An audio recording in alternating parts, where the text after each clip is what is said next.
Hello, listeners, and welcome to another episode of Subscription Scaled. I'm your host, Nick Frederick. With us today is a special guest I'm very excited about, David Heinemeier Hansson, who is the CTO and co-founder of Basecamp. David, welcome to the show. Thanks for having me. Awesome. Well, excited to dive in here today and talk with you about the evolution of Basecamp. You guys have been around for a while and obviously a pretty well-known brand. But for those who might not know what Basecamp is or know about you, give us a little background. Sure. So Basecamp is a project management and team collaboration software, one place to keep everything from falling through the cracks. And it's a SaaS business that we started all the way back in 2003, launched in 2004. I've worked on it ever since, together with my business partner, Jason Fried, who I've now been in business with for over 20 years. And we started before SaaS was even called SaaS, before selling subscription software online was even a big deal. We had to clear a lot of those early hurdles of how do you even charge credit cards when you have to convince a bank to give you a merchant account just for you. You don't sign up for Stripe. You don't sign up for anything else. So we walked uphill in both directions and we liked it. But yeah, so we've spent close to 20 years now developing Basecamp through a bunch of different versions. We are now on Basecamp version 3, working on Basecamp version 4. And along the way, we also developed a bunch of other SaaS businesses. Most recently, a brand new email service called hey.com, both for individuals and for companies.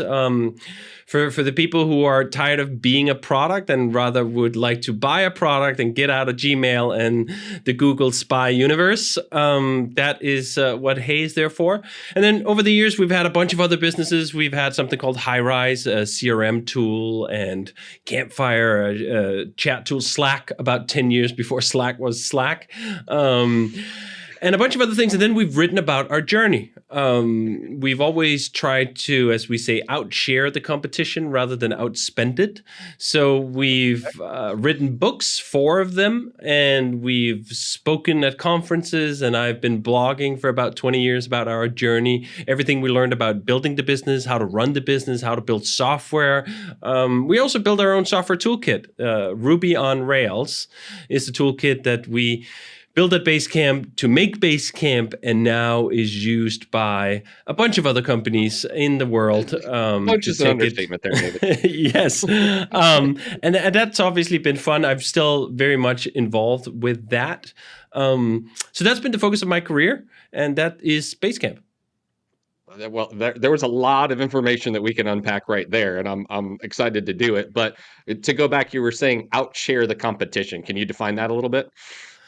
Yes. So when we got started, we were a bootstrapped company. We did not have any outside funding of any kind. We started Basecamp as a side project to a consulting business, treating it as the 3rd or the 4th client. So it could not get our undivided attention, which meant we had to do with not a lot.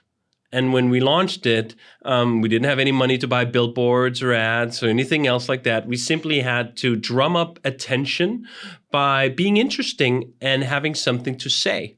So we really cultivated what is these days, in my opinion, kind of sleazily called content marketing, because it sounds like you're doing it for the purpose of the marketing or the content, which is just this blob of things. No, we had something to say about how to run a business, how to do a startup, how to write software, how to design, how to write, how to hire, all these topics that we felt passionate about. We just kept writing about it.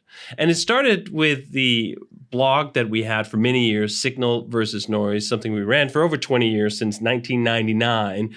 We've written thousands of entries on that blog. And eventually we rolled some of those ideas into a series of books. The first one was called Getting Real in 2006, where we detailed our experience launching Basecamp 2 years prior, everything we did, how did we do it, share simply all the recipes. Not keeping anything secret, not keeping some secret sauce here. Yeah. Our secret sauce was almost the inverse, right? Like share everything. And continue to share and continue to teach. There will be many others after us was our bet. And sure enough, there were many SaaS companies that came after us. And they wanted to learn how others had done it. How do you even get started? How do you build a business? How do you do all these things? How do you do the marketing? So outsharing became a core value, to the point that even after we then started making quote unquote real money, we kept that on. So in 20 years, we've spent less than $1 million on marketing, which is not a common path that most have chosen to go down, particularly when you build the size of business that we've built off that. Now, interestingly enough, we are dipping our feet back into some marketing with some other plans, but we took it this far with nothing but having something to say and something to share. And not only was it a good marketing strategy, it was just so fun, interesting. The bestseller we wrote in 2010 called Rework has ended up selling more than 500,000 copies around the world. It's been translated to, I think, 24 different languages. And it's just interesting to engage a community like that with some ideas, particularly ideas that are a little counterintuitive to some and can set people on a different trajectory. Much of that out teaching have been around singing a counter melody to the industry standard. When it comes to funding, for example, talking about the value of bootstrapping rather than going with venture funding, and shining some lights on parts of the venture story that is perhaps not sort of so amenable to light having shined on it, and trying to illustrate to entrepreneurs that there are different paths here to go. You keep hearing about these unicorns, you keep hearing about these mega companies, but you know what? There's also other ways to build a business, and not just as an excuse, oh, I'm a little business, but we get by. No, I'm proud of being small. Small is not a stepping stone. We spent many years being a tiny company, and I loved every moment of that. These days, we are a little bit larger. We're getting close to 70 people at the company, and we'll probably be a fair bit larger than that still. But I loved it when we were 12. I loved it when we were 7, that you can do unique, special things in that early phase. You can do all the things that don't scale. And those are fun. And you don't have to apologize for that, and your customers will likely love it for you. For the first, I think, almost 3 years, Jason Fried, my business partner, answered every customer email himself. For the first, I think, almost 2 years, I did everything technical myself. I set up the servers, I wrote the software, I did the bugs, I woke up in the middle of the night if things went down. I did all the stuff. So we really played all the positions of the team, and I think that gave us a unique insight into both how to build a business and how to write about it in a way that others could relate to when they get going and they don't have all the money and they don't have all the resources and don't have all the time, and they're up against perhaps competition that they feel like does. Well, back then, this strategy to share, how did you share? There wasn't LinkedIn and the Twitter that there is today. I mean, how did you do it back then? It was mainly the blog. RSS was the thing that people subscribed to back then, and they got their updates in a news reader. I think when we launched Basecamp, we had about 4,000 subscribers to our RSS feed for the blog, which sounds laughably small. There are legions of dogs and cats on Twitter that have more than 4,000 followers. But back then, that was enough to kick off a business. We also spoke a fair bit at conferences back then. And then we also did workshops. This was one thing we kicked off quite early. We did something called the Building a Basecamp, which was this workshop for about 40 people. We'd sort of get to come for a day, pay us to tell our story about it, which was the other aspect we had of it. Since we didn't have any outside funding, we were trying to be economical, and we were trying to sell our byproducts. And our byproduct in part was that we had learned some stuff along the way and we could teach it. So we sold, I think, these seats to these workshops for $1,000 a pop, and that helped contribute and make it such that we could do more. But yeah, it was a little bit the Stone Age in terms of like going viral. That was not really a thing, but it enabled us, I think, to build an audience in a much more sustainable way, not a flash in the pan audience, not a viral tweet audience, click on a website, give it 5 seconds, and then I'm out. We built like, I sometimes think about, maybe this is sort of self-pumping here, but like the Beatles played Hamburg for whatever 7 years before they went anywhere and recorded an album, right? Like you build up something, you build a base, you get on the road, and you do all these things, and then all of a sudden it seems like you're an overnight success. But like, no, it took 10 years to get there. And I think that's perhaps the other aspect of our journey is that like, it did not happen overnight.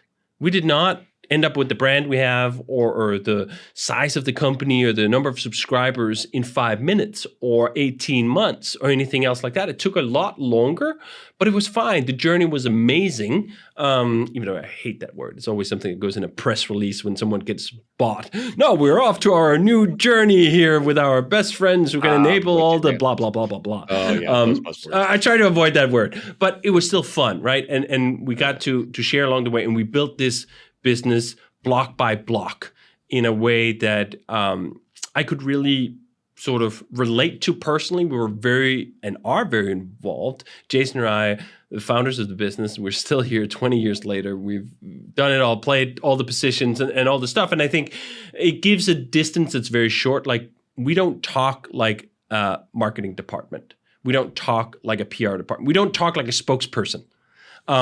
We live and breathe this with an authenticity that I think resonates with a lot of business owners, which also happens to be the ones we sell to, right? The people who pay for Basecamp are business owners, and they like to hear it straight. And I think we've really leaned into that and hopefully taught some people something along the way, which is also a great way of setting up a reciprocal relationship. When someone have learned something from you, they really feel is important. I would bet that they're more likely to continue to pay for your product because they feel good about paying a small business for a tool that really matters to them because they can resonate with the message and all these other things. They're not in the market 5 minutes later that someone comes out with a fancy other feature or drops the price 10% or something else like that. Yeah. So 20 years is a really long time for two partners to be working together in harmony the way you guys have seemed to. What's the recipe for that success? Were you guys just a good fit from the beginning? Well, harmony, I think at times is a big word. I think what we've been able to lean into is that there should definitely be harmony, but there should also be disharmony. That some of the best decisions that we've arrived at that after a fair amount of disharmony and a fair amount of sort of clashing over ideas and really going on at it with arguments, but always coming back to the base of like fundamentally we want the same things. We were pointed in the same direction with the kind of business we wanted to build, a business built on independence. We did not want to have bosses. Both of us had very poor experiences being employees for other people. We concluded we were terribly unfit for that. And I think we found some common space there in that we wanted to build things from first principles. We didn't want to just run a playbook that someone else had laid out for us, which perhaps is ironic because we ended up then writing a bunch of playbooks. But we had to arrive at those, and they were novel and interesting because I think we questioned things from first principles. It didn't mean that we got everything right, and we had to change our mind a bunch. But the other factor is that we had sort of our own spheres of expertise. I brought the programming, the technical, and Jason brought the design and product direction. And together we engaged on marketing and teaching and writing. And I think sort of having clear delineation between what are you good at, what am I good at? Hey, if you have an opinion on the design, I might give you some input, but ultimately it's your call. If I tell you how things should be done technically, like I'm going to listen to what you have to say, but ultimately that's my call. And then if we have disagreements over some of the shared stuff, which direction should the business go, or where should we go on pricing, or where should we do these other things? Very often we resolve things by who cares most. If you care about this decision more than I do, and I disagree with where you want to go, I go like, do you know what? Okay, you're going to get this one. I'm going to disagree and commit, and we're going to give it a go as you do. And then next time when there's something else, perhaps on a privacy policy or something where I go like, this is really near and dear to my heart, Jason might go like, do you know what? I don't fully agree here, or maybe whatever, but you get this one. And I think this sort of trading of concessions, as we like to call it, is a cornerstone of that collaboration. That it wasn't about like you go into this as an adversarial thing. I got to be right all the time and like I got to win the argument. No, the arguments were there to come up with the best solution. And sometimes we couldn't settle those arguments. And then the conclusion was, all right, whoever cares more gets to go. How did you uncover who cared more? Was it just apparent by the passion that was in the discussion? It usually is quite apparent who has more of a stake in this, who has Yeah, more of kind of feel like this is closer to them.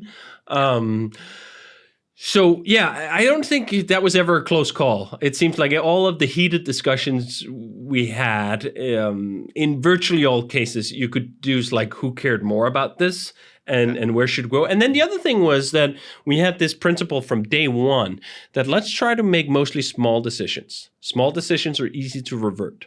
If that small decision turns out to be wrong, we can make a new one. We can change our mind.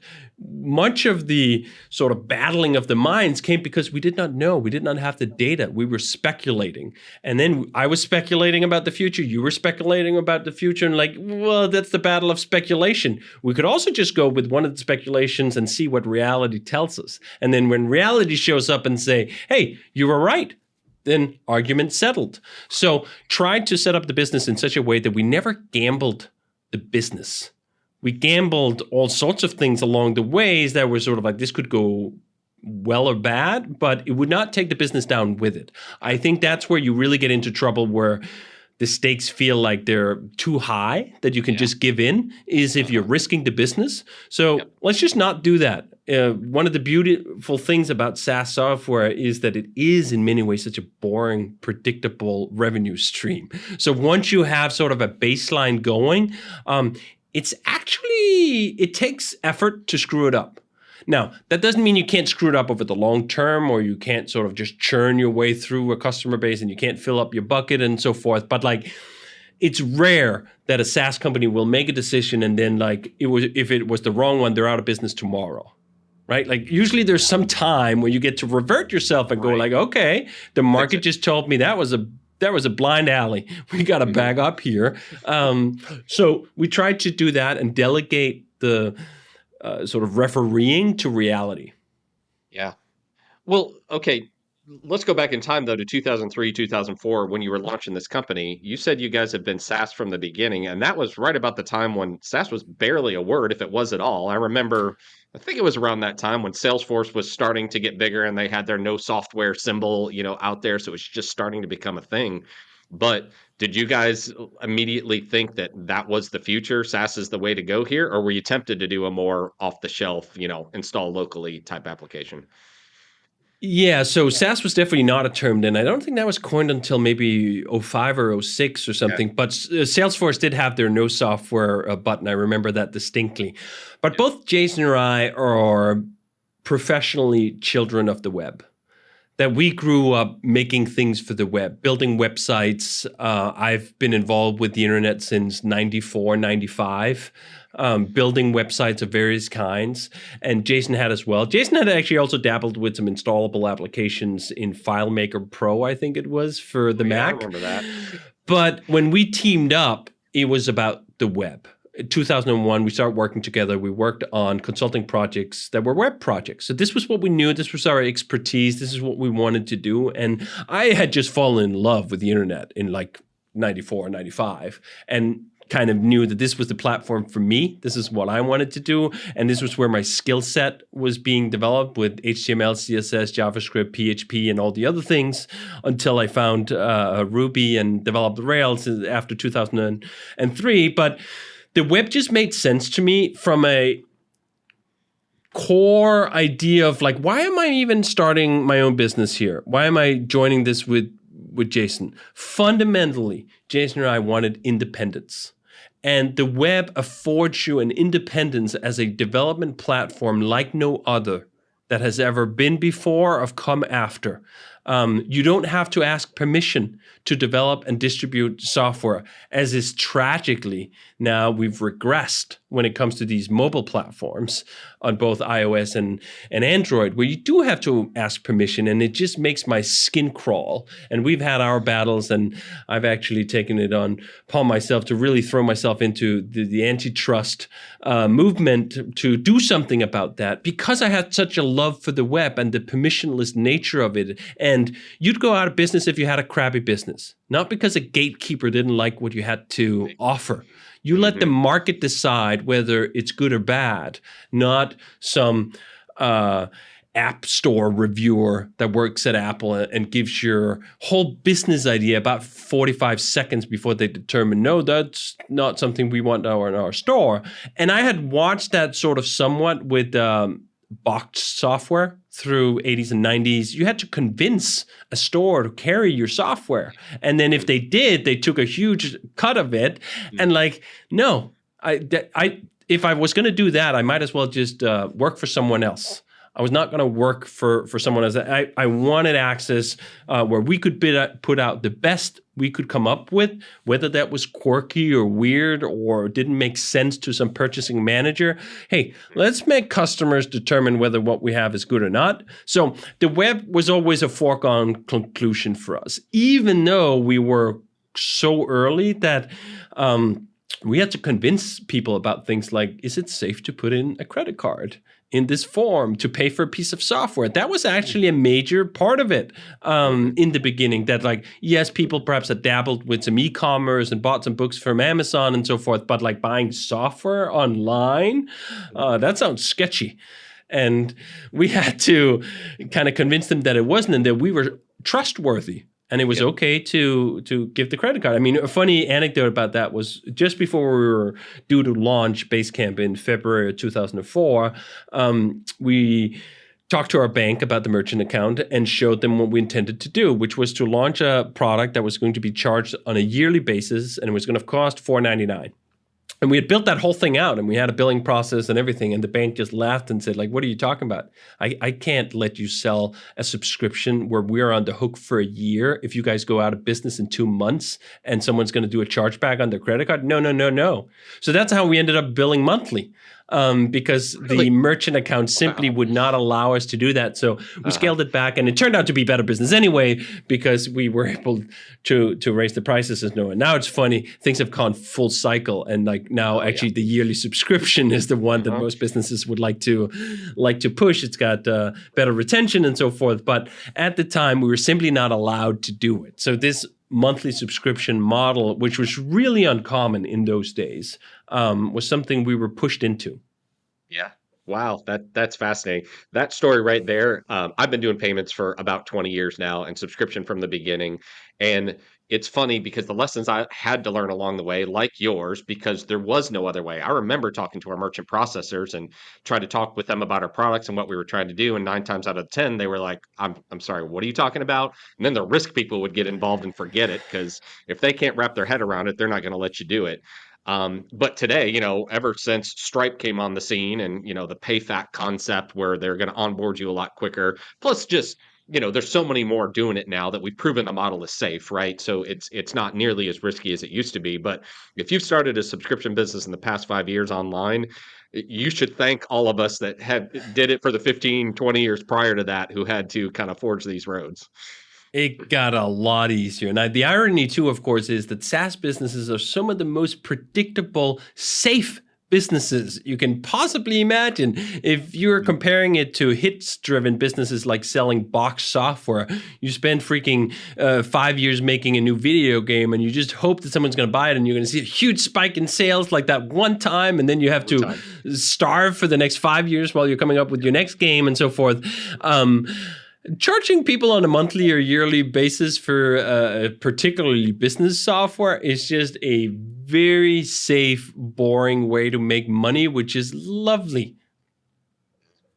Well, since you guys did it from the beginning and were doing it at a point where others weren't, you from the beginning had that more predictable cash flow, right? Because you were doing monthly, so you knew how many subscribers you got, you could predict it out, you knew your churn rates, you could model that probably pretty effectively to know, well, we can make this investment now because we see where kind of this is going. But again, today that's far more common, so businesses are starting up that way. But what when that started to unfold, did you guys, because you were blazing a trail, did you see it that way, that you were like, oh, we can really predict what this, where we can invest in our business and how fast we can do it? No, which is actually No. interesting Okay. because I don't remember when I even like dug into the specific definition of churn. It definitely was not on day one or day two or year two. What we did was we ran our business in an almost paranoid conservative fashion, where we actually didn't have to even look at the numbers because we did not extend ourselves, hire more people, do more investments until revenue was so far ahead of where we could go that like it was very safe to do that. We did not get out, not even just over our skis. We didn't even lean forward into the business until it was profitable enough to extremely comfortably pay for itself. In fact, we did not even go full time with Basecamp until the product had been in the market for over a year, even though it took us only 3 weeks to beat our 1 year goal. And our 1 year goal was sort of so pathetically small, of course. It was that if we could make $4,000 a month in recurring revenue, man, we really hit the big time. And we hit that target in about 3 weeks. But we still were like, do you know what? That might just be a fluke. Let's give it a year until revenue is solid and we can pay our 4 meager salaries easily with plenty of buffer to such a way that, ironically enough, we really have not driven our business in a very rigorous manner when it comes to the metrics. We got much more rigorous over the years, but what was with Jason and I was like, that was never it. Like, and part of this is because we ended up being so blessed with a success that kind of ran ahead of us that we didn't need to. If we had been in a different situation and really had to count the pennies early on, I'm sure I would have figured it out. And both Jason and I come from a business background in terms of education, so it wasn't like it was foreign to us. But what we found was just our time was best spent building a product and out teaching the competition. Then sort of the other things took care of itself. And then we got further down the line and we got dedicated data analyst people and they really dove into it and all this other stuff. And now we have sort of a commercial arm of the company that really digs into the numbers and does all that. But we didn't need to do that, getting from where we were to where we wanted to be. And part of that was because we just grew so slowly in almost like snail pace fashion. When we launched in 2004, we were 4 people. About 5 years later, we had 4 products at the same time, and I think we were 8 or 9. Like, that's a very, very, very slow way, particularly by modern standards, of measuring sort of your incremental progress. And if we had had investors who were like, hey, I've given you a bunch of money, you got to grow faster, we couldn't have done that. We couldn't have done it in that way, but we didn't. We got to set our own clock speed and our own pace. And then also, it got to be our own money, which is an interesting thing. When you're making money and you actually get to keep the ones you don't spend, maybe you get a little tighter with it. And we certainly did, right? Like I would look at the money coming in and I'd go like, okay, we could hire someone else or we could put another, whatever, $50,000 in between Jason and I's pocket, right? Now, that wasn't the only thing that was driven, but I think you approach business with a different degree of respect for the dollar when it's yours. I think you're shining a light on one of the fundamental differences between a bootstrapped company and, one that's backed by a bunch of venture capital. You're right. It's your money at the end of the day. And I think there's a lot of temptation, especially with capital-backed companies, to go, we got to grow as quickly as possible here. So we're taking big risks all the time, right, to try to get to that next level of growth. But the decisions you guys made along the way, and I like before when you were saying we didn't make decisions that were going to break the business. We just, we took this incremental chance and we tried to break things down into smaller pieces and be responsible along the way. That is not the stories that you're hearing these days. These are all, here's the money, grow at all costs. We're going to make an exit, at some point down the road. In fact, it's the imperative of the model. It does not work any other way. And I think that's the thing to understand, the distinction between venture capital and bootstrapped. There are bad, quote unquote, venture capitalists who'll be mean, and there are good ones who'll be really nice, but both of them are bound by the same mathematics. The model works the same way. You have to get to unicorn level to pay for the other 9 busts along the way that didn't get to it, right? So there's just something built into that model that takes you to a certain place very fast, or you die along the way, which most do. Most businesses that end up venture-backed do not make it to Unicornville, and they are, from the perspective of the venture capitals, better served to be recycled so they can get another shot with a new business of going supernova. And we just never had that. We never had someone pushing from behind on that. And perhaps partly because both Jason and I are, as I said, conservative, but also extremely risk averse.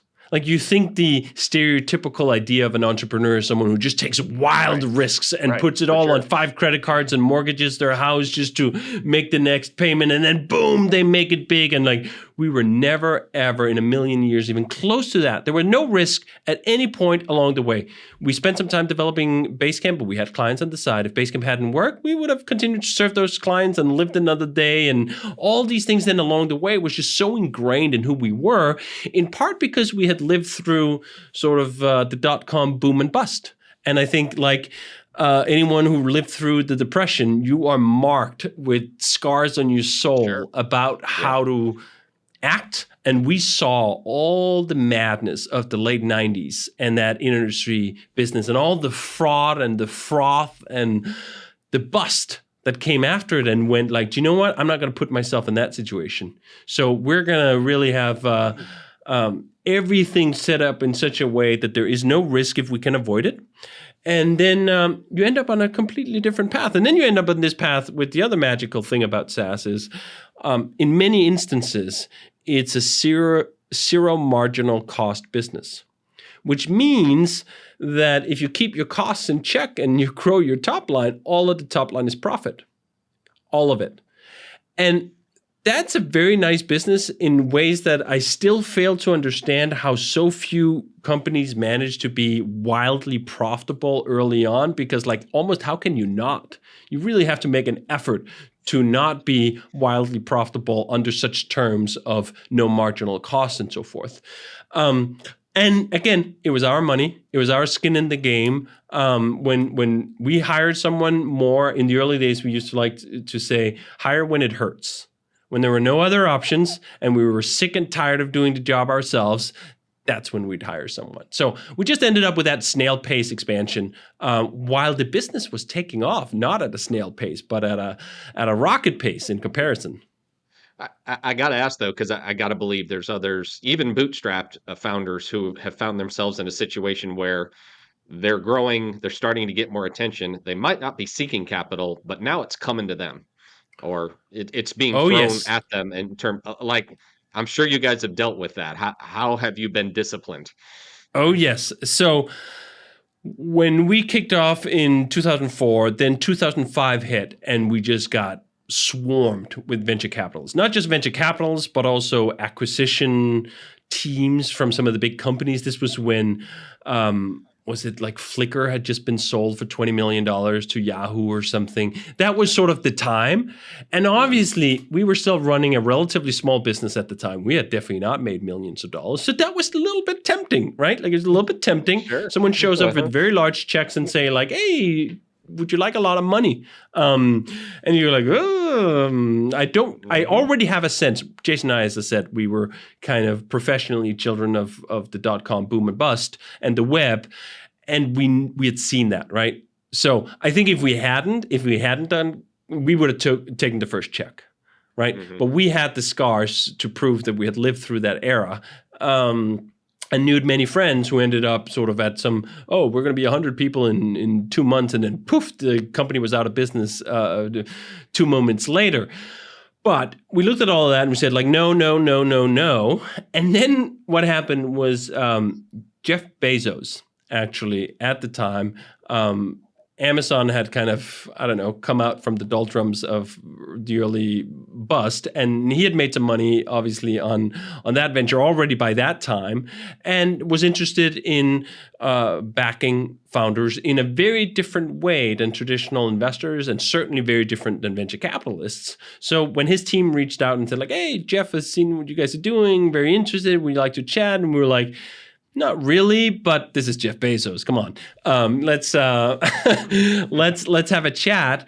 And then we ended up chatting, and he ended up buying a minority stake of the company directly from Jason and I. None of the money went into the business, but Jason and I got to park sort of enough, not much, again, by modern standards, so nothing by unicorn standards, but enough that the temptation went away, that we felt like if we now went out of business a year or two later, we would have something more than nothing to show for it. And we wouldn't have to worry about rent, and we wouldn't have to worry about those other things afterwards. And that proved to be a really pivotal moment because it gave us the confidence to go the distance. That we were no longer tempted by the big checks because we sort of had the early trappings of feeling of like, what does that success look like? Now we can just pursue our principles and our product instinct and all these other higher value goals than, oh, I'm really hungry for a payday. We weren't hungry for a payday after that. And we just sort of, now if this goes to nothing, okay. That's now a quote unquote risk we're willing to take, even though we continue to run the business in such a hyper conservative way, which is funny because the person who bought the stake from us was the polar opposite on that spectrum of conservatism and whatever. I think Amazon managed to go 25 years before they showed a profit or something like that.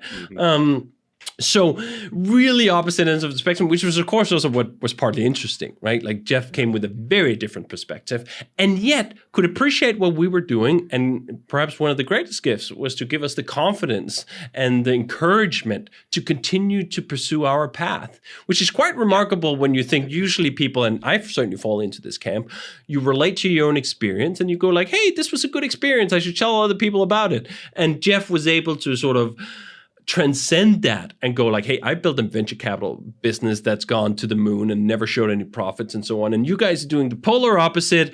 Wow, that's cool. I like it. Well, that's interesting because I think, putting yourself in the shoes of founders who are, on a trajectory path right now, there's always that fear of, I've put blood, sweat, and tears into this. I bootstrapped it. I own it all, but there could be factors outside of my control, economic, whatever, that caused this to, Yes. I need to shut down the business. I want to provide for myself or my family. And so you in effect took some chips off the table, but left enough on that you were still hungry to grow it and grow it the right way. So still spend your own money, but yet feel like, okay, but now I'm also not constantly worried about, what could happen next, especially for factors outside of your control. Yes. And then once we had that baseline, we paid ourselves by paying ourselves. Like, it's not that complicated. Again, if you make more money than you spend and you own the business, you get to keep it. So if you just keep doing that for 20 years in a row, it compounds. It doesn't have to have this big event. It doesn't have to be an exit. We kept taking money off the table, which is one of the mistakes I often feel like I see from entrepreneurs is they reinvest everything because they're so committed to the idea of blowing it up as big as possible. And they reinvest and they reinvest and they reinvest. And they do that 7 years in a row. And then suddenly the market is gone. I remember the flip phone, which was one of those cases that really seared that into my head. The flip phone was basically this handheld, kind of crappy, but cheap video recorder before the iPhone. And it ran from, I think, 2004 or 5 until 2008 or 9 when the phone started getting good enough to do recordings. And they were just gangbusters, right? Like they just kept making more and more money at the top line, but they kept reinvesting all of it. And eventually, I think they ended up being sold or something, but the business never made any money to keep. And I'm like, do you know what? It's all good and well to talk about like, oh, I want to build the 100-year business. But do you know what the average median lifespan of a business is? It ain't 100 years. So you need to take some money off the table along the way if you want to have something to show when the party is over. And that was the other thing. We prepared ourselves in such a way that like we would not be devastated if the party was over. I've prepared myself psychologically, financially, and everything to the fact that the party could be over. We could sort of end up in a market that is shrinking or disappearing, or competition comes out of a corner we hadn't expected. Then it's gone. That is the history of business. Almost every business is on a long enough time scale goes out of business. So play those odds. Play the odds that your business will go out of business eventually, that the median age of a business is, I don't know what it is, 4 years, 5 years, 7 years. It ain't 100 years, right? Right. So prepare for that. Set something aside And don't fall in love with this idea that the only thing that matters is to grow it as big as possible in terms of top line revenue or headcount or any of the other things. Because I think you'll be sorry the day when there's nothing left or nothing to show. And I also feel like I just have like a moral indignation about that. Like, isn't the point of running a business is that you create a surplus? If you're constantly not creating a surplus, what's the point? Now, that's not the full story, but there's just something in me that has an aversion to that. I think taking a profit keeps you honest in a way. I also think it keeps the playing field level and fair. In fact, many of the problems we're struggling with right now from big tech and monopolies come from the fact that they don't play by the rules of basic business and profits, that they can subsidize business lines with huge losses for years on end until they drive out all competitors, and then they swoop in, raise prices, and squeeze everyone.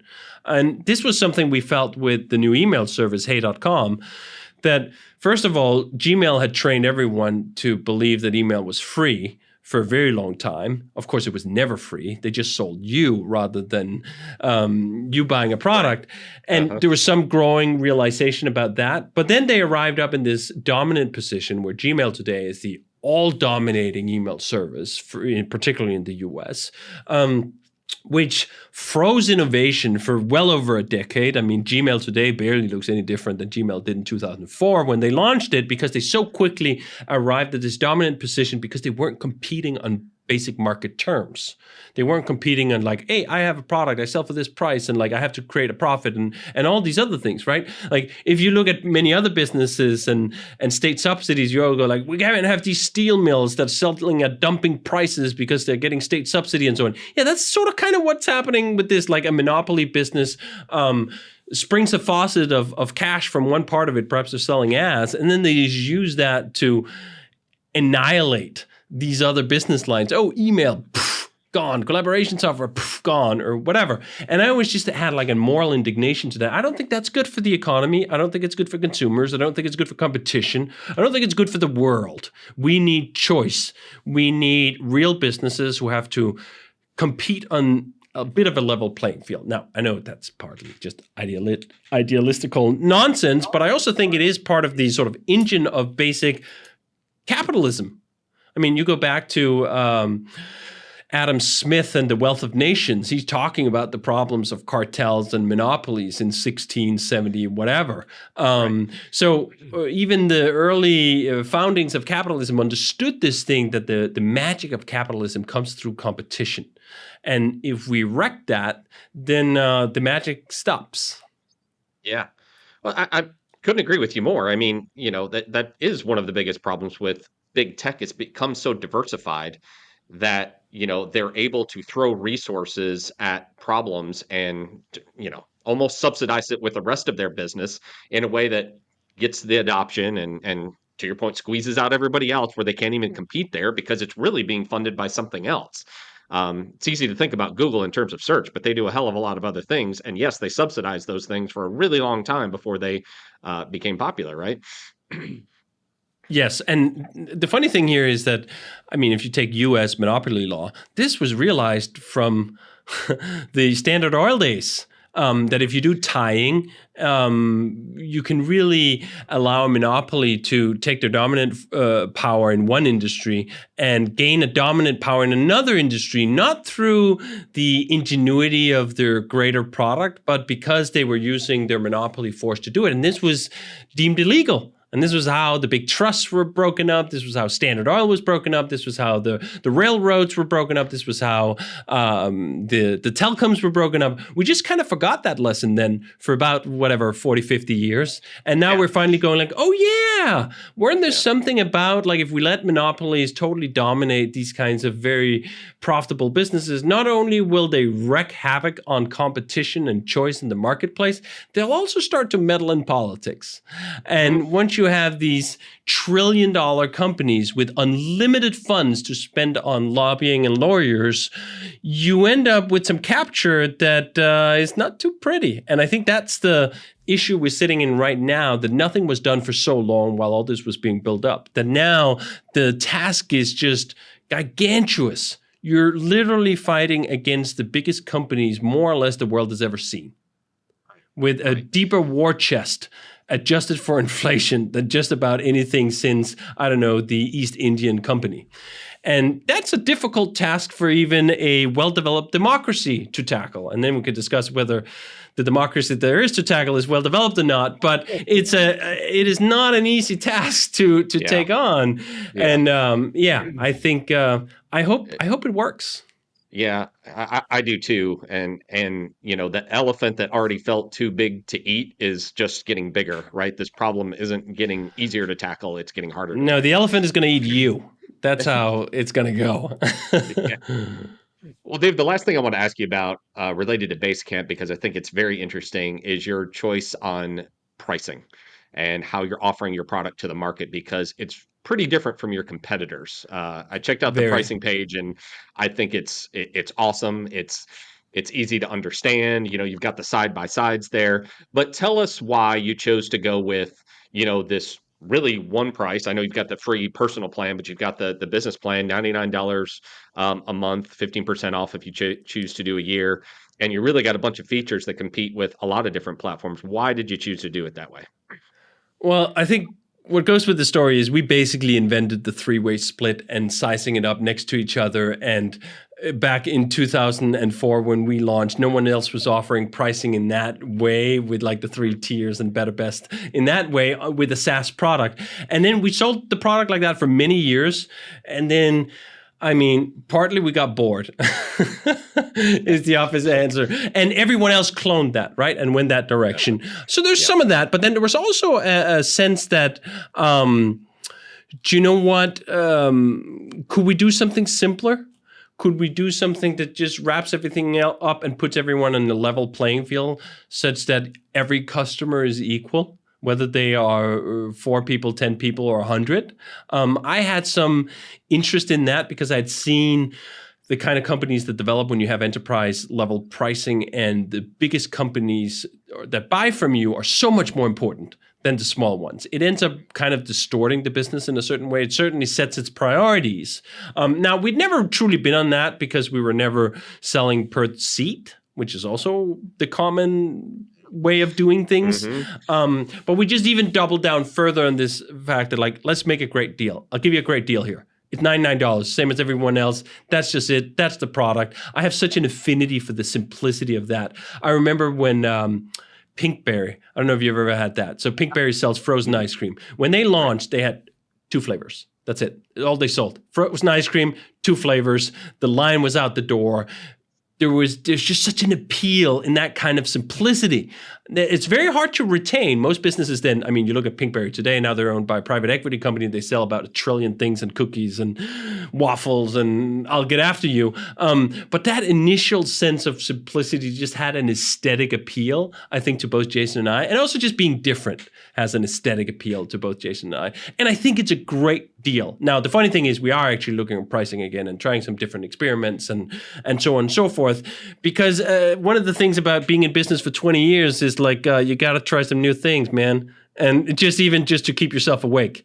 So sometimes you change things for the sake of change, even though that doesn't necessarily make sense from a business perspective. Other times it does make sense from a business perspective, right? Like if Pinkberry had pitched their investors, hey, we're going to open a frozen ice cream shop. We're going to sell 2 things. That's it. They'd go like, what are you talking about? That sounds totally dumb. Then they launch it like that and boom, it becomes this countrywide phenomenon because of that, and part of that. So sometimes you need like unreasonable, delusional people to kind of show the way. And sometimes they end up in a blind alley, and other times they find a good, cool way to go. So that's where we are. We're still looking at it, or not still looking at it. We're looking at it again. The other factor, as we already talked about, we never drove the business by the metrics. And that was a position of luxury and privilege because it was so profitable and ahead of us, and we kept it so conservative and so forth that we kind of could afford to be a little sloppy with some of this stuff. Now, although that pricing change was probably the most rigorous pricing test we'd ever done. When we made the change in, I think, 2016, we ran a 6 months A/B test, essentially, really trying to get to the bottom of it. Does this work? Because we were raising prices on some people, dropping prices on some others. What impact is that going to have on sign up? What impact is that going to have on other things? And it turned out we lost a bunch of signups. Obviously, we went from our cheapest version being $29 to now the cheapest version being $99. That's a huge increase, right?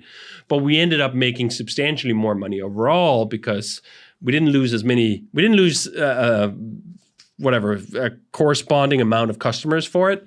So it worked out. But the thing about pricing, as most other business decisions, they're snapshots of time. What made sense at a certain moment in a certain competitive environment can be totally right and good. And then 3 years later, it can be the totally wrong thing to do. So you need to come back and revisit these decisions, particularly if you've been making decisions over 20 years. There's no way the decision we made in 2003 on most things would still be applicable today. So you got to get into the rhythm of the updating, which I think is one of the traps that makers and companies can fall into, right? They fall in love with their own decisions, and the half-life of facts just sneaks up on them.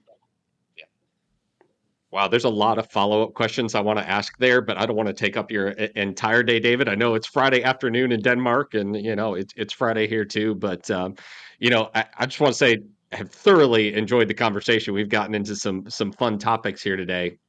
I mean, obviously the website basecamp.com where they can learn more about that. But if anything resonated today and they want to ask you maybe some follow-up questions, where can they go to follow you or engage?